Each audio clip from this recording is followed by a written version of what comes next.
Sword of Destiny, written by Andrzej Sapkowski, translated from the Polish by David French, and read by Peter Kenny. The Bounds of Reason. Chapter 1. He won't get out of there, I'm telling ya, the pock-marked man said, shaking his head with conviction. It's been an hour and a quarter since he went down. That's the end of him.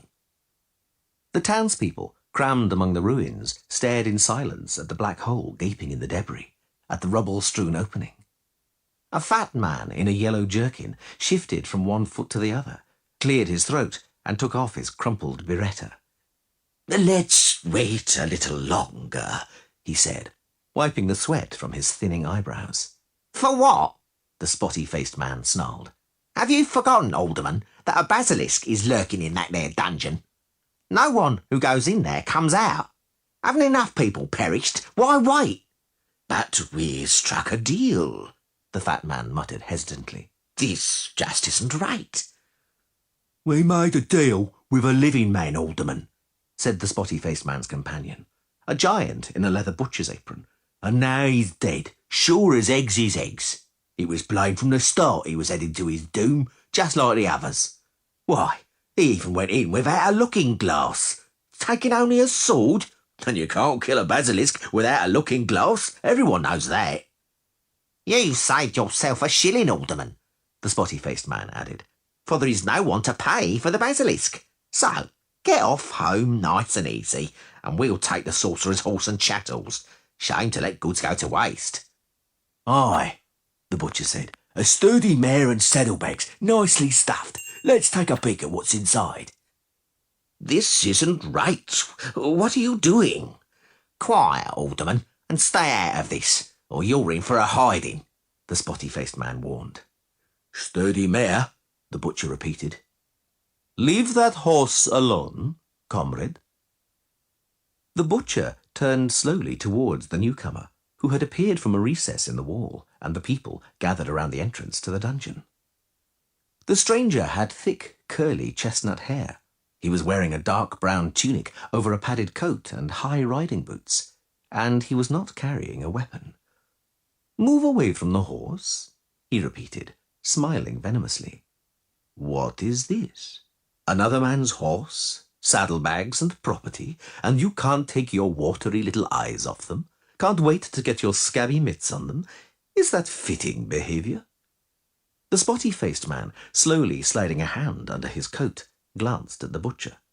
The butcher nodded and beckoned towards a part of the crowd from which stepped two stocky men with close-cropped hair.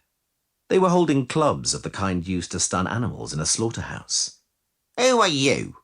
the spotty-faced man asked, still holding his hand inside his coat. "To tell us what is right and what is not?" "That is not your concern, comrade." "You carry no weapon?" "'Tis true."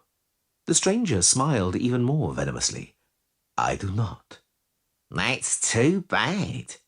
The spotty-faced man removed his hand, and with it a long knife from inside his coat. "It is very unfortunate that you do not." The butcher also drew a knife as long as a cutlass. The other two men stepped forward, raising their clubs. "I have no need," the stranger said, remaining where he stood. "My weapons follow me." Two young women came out from behind the ruins, treading with soft, sure steps. The crowd immediately parted, then stepped back and thinned out. The two women grinned, flashing their teeth and narrowing their eyes, from whose corners broad tattooed stripes ran towards their ears. The muscles of their powerful thighs were visible beneath lynx skins wrapped around their hips and on their sinuous arms, naked above their mail gloves. Sabre hilts stuck up behind their shoulders, which were also protected by chainmail.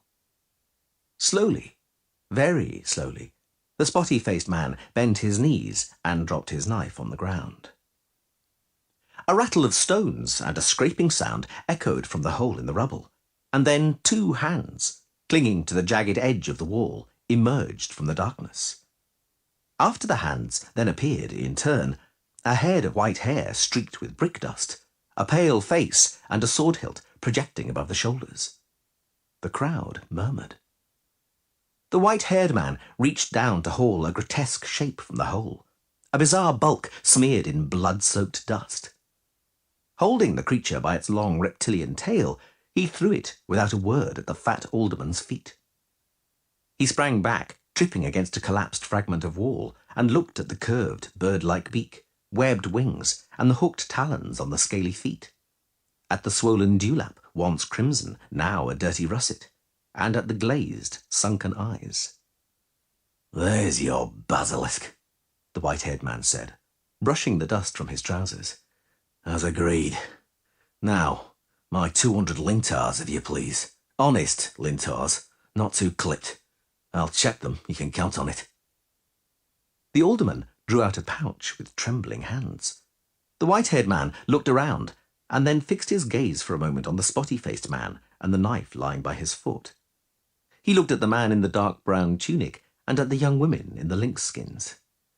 "As usual," he said, taking the pouch from the alderman's trembling hands. "I risk my neck for you for a paltry sum, and in the meantime you go after my things. You never change. A pox on the lot of you." "Haven't been touched," the butcher muttered, moving back. The men with the clubs had melted into the crowd long before.